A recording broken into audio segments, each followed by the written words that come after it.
Hello, नमस्कार, मैं Amit sir. Next board पे आप सभी विद्यार्थियों का स्वागत करता हूँ और आज हम लोग जानने वाले हैं 12th क्लास का हिस्ट्री के बारे में, फुल्ली सिलेबस के बारे में। तो इसमें क्या पढ़ना है, कौन सा बुक लेना है कि नहीं, कितना आपको चैप्टर पढ़ना है, इन सब के बारे में हम लोग डिस्कशन करने वाले हैं। एग्ज़ाम का पैटर्न कैसा होगा, कंप्लीट स्ट्रेटजीज के साथ हम लोग इसको पूरी तरीके से आपको बताने वाले हैं, क्योंकि जब तक आपको सिलेबस नहीं पता होगा तब तक आप किसी भी एग्ज़ाम को अच्छे से नहीं कर सकते हैं। तो आइए हम लोग देखते हैं और समझते हैं अगला कि हमें पढ़ना क्या होगा। तो अगर ध्यान दीजिए, तो सबसे पहले हम लोग को जानना होगा कि क्या पढ़ना है। इसमें अगर देखा जाए तो क्या आपको पढ़ना पड़ेगा। तो सबसे पहले आपके लिए सबसे जो महत्वपूर्ण जो बुक है वो आपको पढ़ना होगा एनसीईआरटी का। क्या पढ़ना होगा प्यारे बच्चों? एनसीईआरटी का। बहुत ही मज़ेदार ये बुक है। आप चाहे तो इसे हिंदी में भी ले सकते हैं और इंग्लिश में भी ले सकते हैं। तो जो बच्चे हिंदी माध्यम का वो हिंदी में लेंगे और बाकी जो इंग्लिश माध्यम का हो इंग्लिश में लेंगे। हम यहाँ पे बात करने वाले हैं हिंदी माध्यमों के लिए। तो इसमें सबसे पहले होता है कौन सा बुक ले, तो आप ले लीजिए एनसीईआरटी का। एनसीईआरटी का सबसे बेस्ट बुक आपके लिए होगा, ठीक है। लेकिन एनसीईआरटी में इतना ज़्यादा टफ लैंग्वेजों का यूज़ किया गया है जिसको समझना आपको बहुत ही मुश्किल होगा। लेकिन हमने इसका भी एक कंप्लीट सॉल्यूशन निकाला है जिसके तहत आपके ऑनलाइन के माध्यम से पूरे तरीके से कंप्लीट आपको मिल जाएगा। अब इसका पहला जो हमारा निकलता है कि सर इसमें कितना चैप्टर पढ़ना होगा, संपूर्ण आपको जानकारी देने वाले, इसलिए घबराएं नहीं और बहुत ध्यान से देखिए, क्योंकि जब आपको सिलेबस पूरी तरीके से समाप्त हो जाएगा तो आपको पूरा समझ में आ जाएगा कि हमें पढ़ना क्या था। अगर ध्यान दीजिएगा तो एक चीज़ आपको ध्यान में आएगा, इसका जो इसमें इसमें पूरे जो हिस्ट्री है, पूरे कंप्लीट हिस्ट्री पढ़ना है। चाहे वो किसी ये गवर्नमेंट एग्जाम को लेकर आप तैयारी कर रहे हों या फिर बोर्ड एग्जाम को लेकर तैयारी कर रहे हैं, ये जो चैप्टर है, ये जो बुक है, काफ़ी ज़्यादा महत्वपूर्ण हो जाता है। अगर इसमें देखा जाए जो पहला जो हमारा चैप्टर है वो है ईंट मनके तथा अस्थियाँ। ईंट मनके तथा अस्थियाँ क्या है? तो अगर ध्यान दीजिएगा तो इसमें कुल मिलाकर हम लोग को पढ़ना है हड़प्पा सभ्यता के बारे में। किसके बारे में प्यारे बच्चों पढ़ना है? तो ये हम लोग को पढ़ना होगा हड़प्पा सभ्यता के बारे में जानना होगा। तो हड़प्पा सभ्यता में हम लोग समझेंगे क्या, इसमें पढ़ेंगे क्या? इसमें जो पढ़ने वाले हैं वो देखिए क्या पढ़ने वाले हैं। अगर आप बढ़िया से ध्यान देते हैं तो आपको अच्छे तरीके से समझ में आ रहा होगा हड़प्पा सभ्यता का शहर कैसा था। यानी हड़प्पा जो सभ्यता थी वहाँ की शहर कैसी थी, मतलब क्या वो नगरीय थी, ग्रामीण थी, इसके बारे में समझेंगे। घर, सड़कें और नालियाँ कैसी थी, यानी घर वहाँ कैसा था, नालियाँ कैसी थी, सड़कें कैसी थी, उन सब के बारे में जानने वाले हैं। क्योंकि सिंधु सभ्यता जो था या हड़प्पा सभ्यता है वो पूरी तरीके से नगरी सभ्यता थी।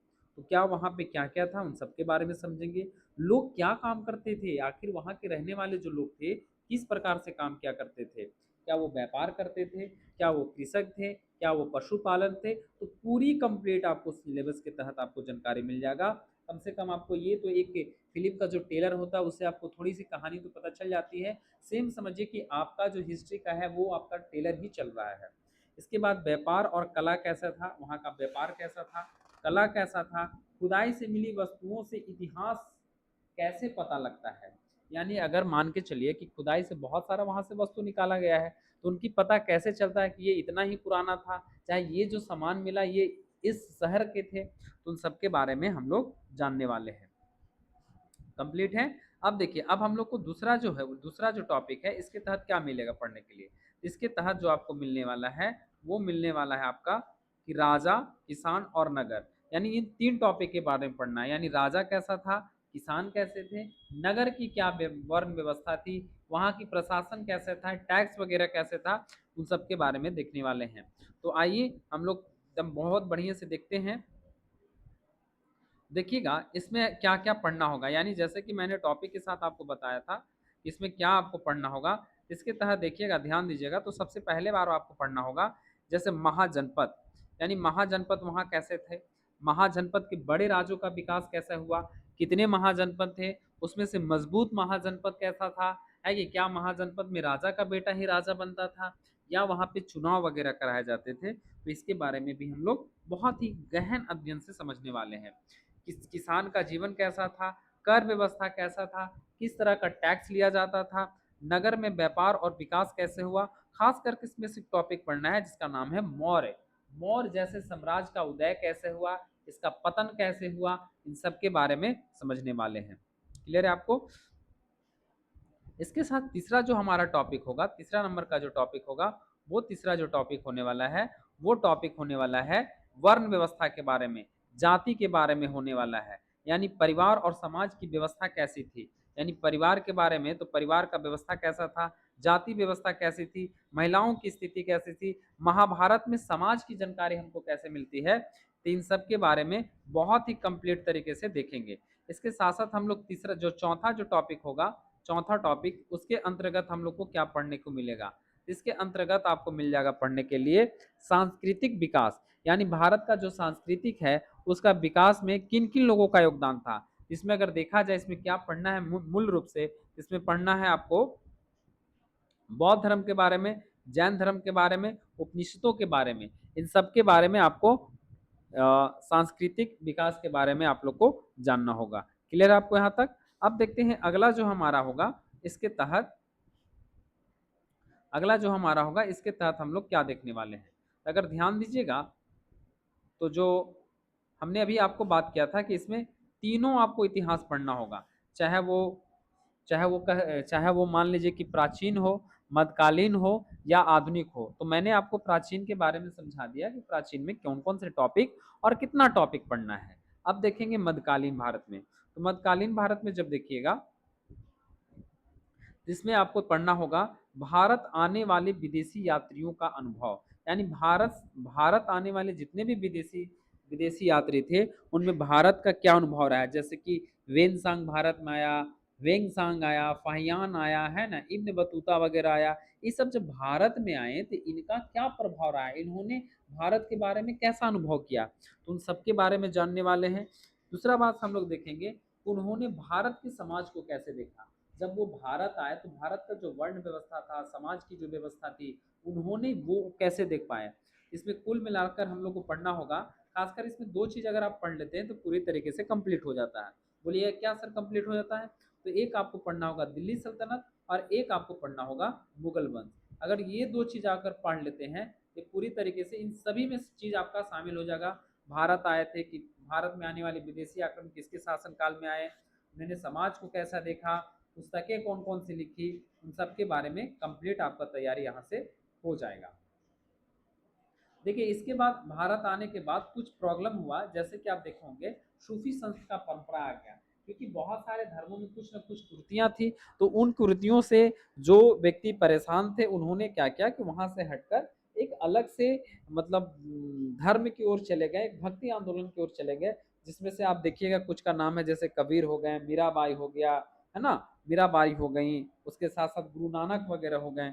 इन सब के बारे भक्ति आंदोलन के बारे में हम लोग समझने वाले हैं। क्लियर है आपको?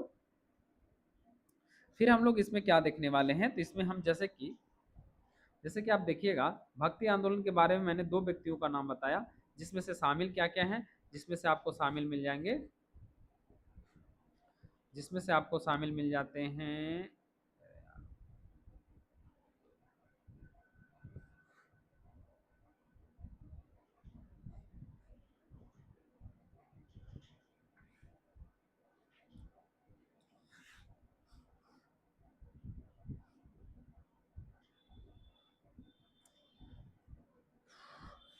इसमें अगर बहुत ही ध्यान से देखिएगा, आप कीजिएगा, थोड़ा सा कुछ प्रॉब्लम आ गया था उसकी वजह से थोड़ा सा रोकना पड़ा।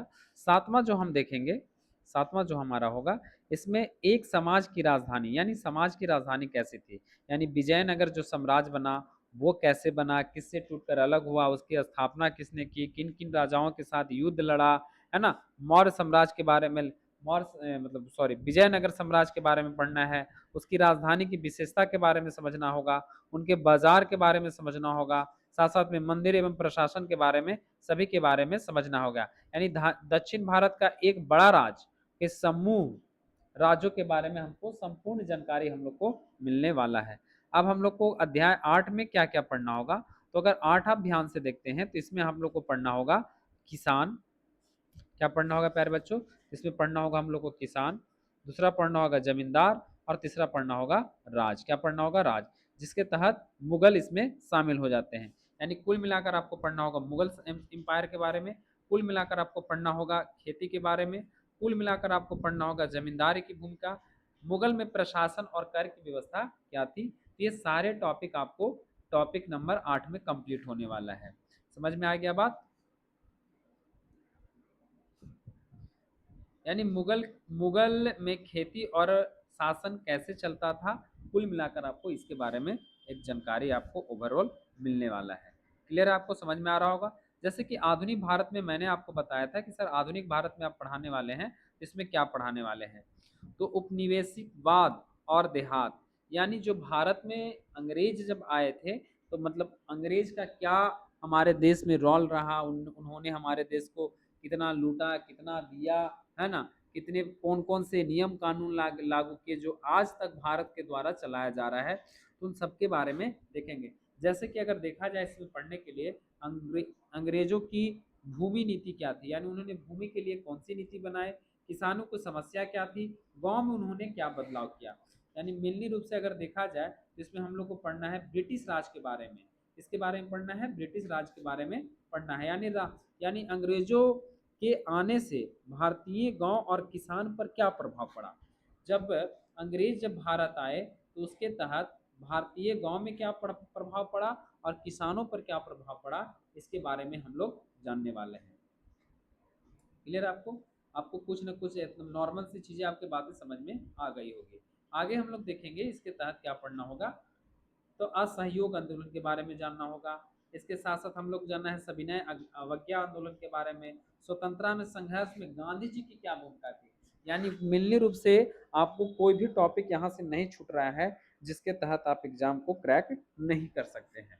गांधी जी ने अहिंसा से देश को आज़ादी दिलाने का कैसा प्रयास रहा, किस तरह से उन्होंने प्रयास किया, इन सब के बारे में समझने वाले हैं। क्लियर है? आपको क्लियर समझ में आ रहा होगा। अगर ये आपके लिए वीडियो अगर महत्वपूर्ण लग रहा है और आपको ऐसा लग रहा है कि मुझे ये वीडियो बहुत ही काम की चीज़ है, तो आप इसे सब्सक्राइब करें और लोगों के साथ भी भेजने का काम करें। हम आपको इतना ज़रूर विश्वास दिलवाते हैं कि जैसे ही आप एक टॉपिक पढ़िएगा तो उस टॉपिक से बाकी नोट्स वगैरह भी तैयार कीजिएगा। मैं आपको नोट्स भी दे दूंगा, हैंड राइटिंग भी दे दूंगा और साथ साथ में आपको पीडीएफ भी मिल जाएगा। और बड़े ही बेहतरीन तरीके से मैंने पीडीएफ को अरेंज वगैरह किया है। 12वां टॉपिक में हम लोग को पढ़ना होगा, 12वां टॉपिक में अगर हम लोग पढ़ना होगा तो इसमें पढ़ना होगा कि संविधान का निर्माण कैसे हुआ और नए युग की शुरुआत कैसे हुई। अगर इसमें देखा जाए तो संविधान का निर्माण या नए युग का निर्माण कैसे हुआ, उन सब के बारे में समझेंगे। इसके साथ साथ हम लोग को पढ़ना क्या होगा, तो संविधान कैसे बना, संविधान बनाने में कौन कौन सी प्रक्रिया थी, भारत लोकतांत्रिक देश कैसे बना, तो इन सब के बारे में समझ जाएंगे। यानी आज का भारत कैसे बना और संविधान क्यों महत्वपूर्ण है। आप कभी कभी देखते हैं ना कि ये संविधान में लिखा हुआ है तो हम ये चीज़ कर सकते हैं, पुलिस भी हमको नहीं मार सकती है, रोक सकती है। ऐसा क्यों? क्योंकि वो चीज़ संविधान में लिखा हुआ है। तो सारे संविधान के बारे में डिटेल में हम लोग जानकारी हासिल करने वाले हैं। तो आप लोग घबराएं नहीं और हमेशा लगे रहें। समझ में आ गया? अगर आपको ऐसा लग रहा है तो आप इसमें थोड़ा सा मुख्य रूप से अगर देखे जाए पूरे सिलेबस का एक छोटा सा नज़र अगर हम लोग देखें तो पूरे सिलेबस में आपको पढ़ना है भाग 1 में क्या पढ़ना है, भाग 1 में पढ़ना आपको प्राचीन इतिहास, भाग 2 में पढ़ना है आपको मध्यकालीन इतिहास और 3 में पढ़ना है आधुनिक भारत, साथ साथ में पढ़ना है आज़ादी का आंदोलन पढ़ना है। थोड़ा सा अगर नीचे में देखिएगा तो आपको पूरी तरीके से यही चारों टॉपिक, 4 से 5 टॉपिक पढ़ने हैं, जिसमें से प्राचीन सभ्यता यानी पुरानी सभ्यता, समाज और धर्म पढ़ना है, मुगल वंश पढ़ना होगा, राजा का शासन पढ़ना होगा, स्वतंत्रता आंदोलन पढ़ना होगा और संविधान का निर्माण कैसे हुआ, ये पूरी तरीके से आपको पढ़ लेना है। क्लियर है प्यारे बच्चों? तो यहाँ तक आपको समझ में आ गया होगा। अगर हमारे वीडियो आपने पूरा लगातार देखा होगा तो उसके लिए मैं आपको धन्यवाद करता हूँ। साथ साथ में आप ये बोर्ड को, साथ साथ में जो इन्हें क्या है नेक्स्ट जो बोर्ड है उसे आप सब्सक्राइब कर लें, ताकि आपको बहुत ही अच्छे तरीके से पीडीएफ, साथ साथ में नए वीडियो और आपकी पढ़ाई से रिलेटेड वीडियो आपको आपके मोबाइल तक पहुंच जाएगा। तब तक के लिए धन्यवाद। मिलते हैं अगले वीडियो की